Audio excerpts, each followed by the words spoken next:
Psychology ہمیں بتاتی ہے کگنیٹو سائیکالوجی کہ جو برین ہے وہ ایک انفارمیشن پروسیسنگ مشین ہے. اس کو کوئی ہم انپٹ دیتے ہیں، برین اس کو پروسیس کرتا ہے اور اس کے بعد کوئی ایکشن پرفارم ہوتا ہے. اور اسی وجہ سے یہ سائیکالوجی کی بیس کے اوپر ہی ایک الگ سے جو سائنس ہے کگنیٹو سائنس جو ہے وہ ڈیولپ ہوئی. اور جو کمپیوٹر ماڈلس ہیں وہ یوز ہونا شروع ہو گئے اسٹڈی کرنے کے لیے لینگویج کو، میموری کو، اور کسی بھی سائیکالوجیکل پرسپیکٹو سے ہم ان کو اسٹڈی کر سکتے ہیں. نیکسٹ جو سبجیکٹ ہے جو آرٹیفیشیل کی انٹیلیجنس کی فاؤنڈیشن ہے وہ کمپیوٹر انجینئرنگ ہے. تو کمپیوٹر انجینئرنگ ہمیں بتاتا ہے کہ کس طرح ہم پاورفل مشینز بنا سکتے ہیں، کیونکہ آرٹیفیشیل انٹیلیجنس کی جو بھی سسٹمز ہوتے ہیں mostly they need lot of processing. تو یہ جو پروسیسنگ کو انیبل کرنے کے لیے ہمیں جو ہے ایسی مشینز چاہیے جس میں ہائیلی ایفیشینٹ پروسیسرس لگے ہوں جو اس کیپیبل ہوں کہ کسی بھی ڈیٹا کو پروسیس کر سکیں. جب بھی کوئی آرٹیفیشیل انٹیلیجنس بیس سسٹم بنتا ہے تو اس میں بہت سی پروسیسنگ انوالو ہوتی ہے اور بعض اوقات ریئل ٹائم پروسیسنگ انوالو ہوتی ہے. تو وہاں پہ کمپیوٹر انجینئرنگ کا جو سبجیکٹ ہے وہ یوز ہوتا ہے کہ کس طرح ہم ہائیلی سینسٹیو ایکوریٹ سسٹم جو ہے وہ بنا سکیں. Computer engineering is about how can we build an efficient computer. تو آرٹیفیشیل انٹیلیجنس کی سکسیس کے لیے ہمیں دو چیزوں کی ضرورت ہوتی ہے. First thing intelligence and artefact.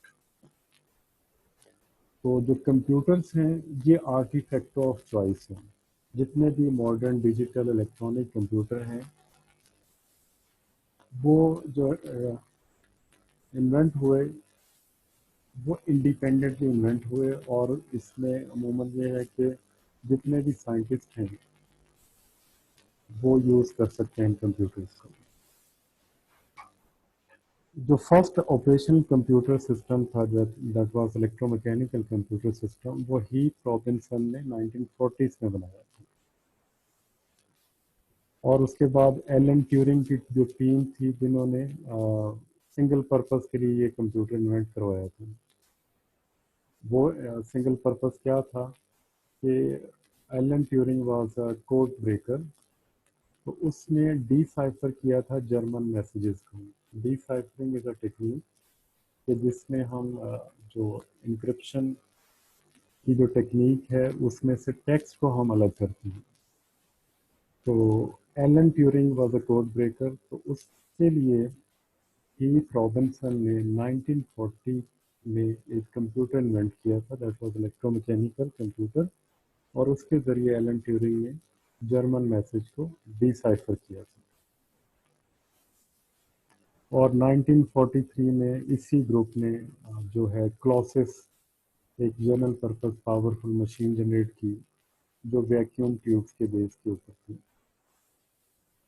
بہرحال جو فرسٹ آپریشنل پروگرامیبل کمپیوٹر تھا وہ V3 تھا جس کو انوینٹ کیا تھا کونارڈ زیوس نے جرمنی میں 1941 میں.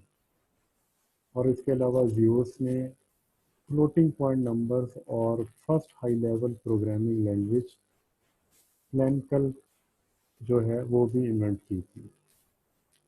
جو فرسٹ الیکٹرانک کمپیوٹر تھا وہ ABC تھا اور جس کو جان ٹینسوف نے اور اس کے اسٹوڈنٹ نے انوینٹ کیا تھا.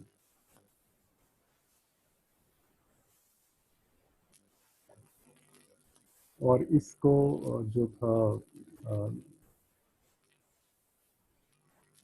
اور اس کو جو ریکگنیشن ملی تھی وہ ENIAC کے نام سے ملی تھی. ENIAC جو ہے وہ ایک سیکرٹ ملٹری پروجیکٹ کے لیے بنایا گیا تھا یونیورسٹی آف پینسلوینیا میں. اور اس کے بعد کمپیوٹر جو ہے وہ انوینٹ ہوتے رہے. اب سنگل پروسیسر سے لے کے ملٹی کور پروسیسر سے لے کے کلسٹر سسٹم بھی انوینٹ ہو چکے ہیں.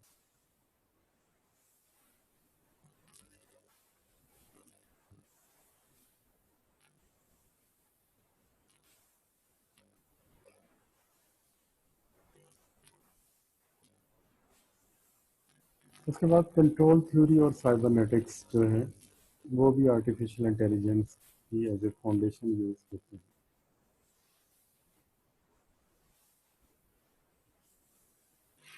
جو کنٹرول تھیوری ہے اور سائبرنیٹکس ہے یہ اس بات کے ساتھ ڈیل کرتے ہیں کہ کوئی بھی آرٹیفیکٹ ہے وہ اپنے کنٹرول کے مطابق کیسے کام کر سکتا ہے. مطلب آپ کوئی ایسا انڈیپینڈنٹ یا آٹونومس سسٹم بنائے جو اپنے کنٹرول میں ہو اور اس پہ کنٹرول تھیوری جو ہے وہ امپلیمنٹ ہو.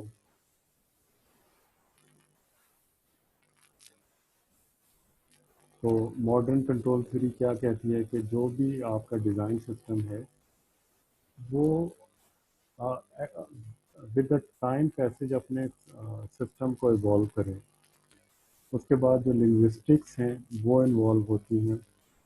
لنگوسٹک ہمیں بتاتی ہیں کہ لینگویج اور تھنکنگ وہ کیسے آپس میں ریلیٹ کرتی ہیں.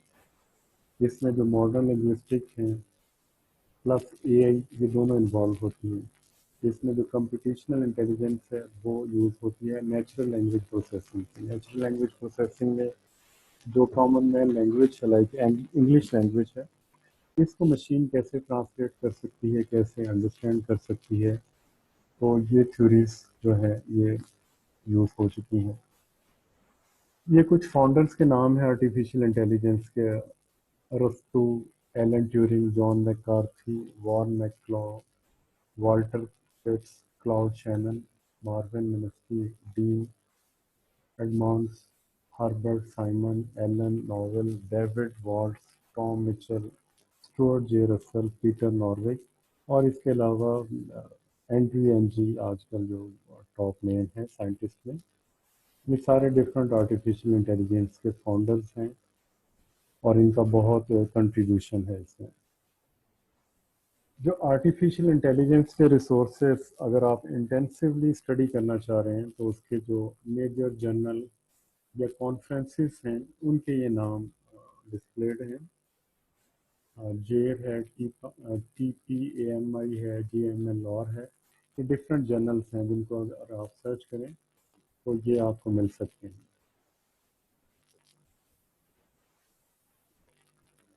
آرٹیفیشیل انٹیلیجنس جو ہے اسٹارٹ ہوئی تھی 1940 سے 1950 کے درمیان میں.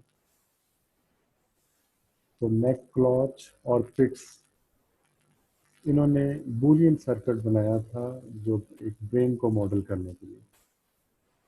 اور اس کے علاوہ پھر جو ٹیورنگ کی جو کمپیوٹنگ مشینری ہے اور اس کا جو انٹیلیجنس ٹیسٹ ہے وہ بھی اسی دوران میں ڈیولپ ہوا تھا. تو ٹیورنگ ٹیسٹ کیا تھا؟ ٹیورنگ ٹیسٹ یہ ہمیں بتاتا تھا کہ ٹیورنگ ٹیسٹ ایک سینیریو بلڈ کرتا تھا کہ ایک ہیومن انٹیروگیٹر وال کے ایک طرف بیٹھا اور دوسری طرف جو ہے ایک ہیومن بینگ ہے اور ایک سسٹم ہے. انٹیروگیٹر کوشچن کرتا ہے اباؤٹ اینی تھنگ اور جو کمپیوٹر سسٹم اگر اس کو ڈاج کر دیتا ہے اور وہ انٹیروگیٹر ڈسٹنگوش نہیں کر سکتا کہ اس میں ہیومن کون سا ہے اور جو کمپیوٹر سسٹم کون سا ہے تو تب ہم کہہ سکتے ہیں کہ وہ مشین انٹیلیجنٹ ہے. اس کے بعد 1950 سے 1970 میں جو ہے اس کو کہتے ہیں اے اسپرنگ بھی، کہ جب بہت زیادہ اس میں جوش و جذبہ پیدا ہوا کہ آرٹیفیشیل انٹیلیجنس بہت زیادہ جو ہے وہ پروگرس دے سکتی ہے. اس میں بہت سے پھر پروگرام بنے اے آئی پروگرامس لائک سیموئلس چیکرز پروگرام. کہ اس پروگرام ایک پروگرام بنا جو مووز یوز ہوتی تھی چیکرز پروگرام چیکرز گیم میں وہ ساری مووز کو ماڈل کیا گیا. اس کے علاوہ ڈارتھ ماؤتھ میٹنگ جو آرٹیفیشیل انٹیلیجنس کے لیے ہوتی ہے 1956 سے اسٹارٹ ہوئی. اور اس کے علاوہ ایم آئی ٹی ویڈیو اکائی تھنکنگ مشین جو یوٹیوب کے اوپر لانچ ہوئی.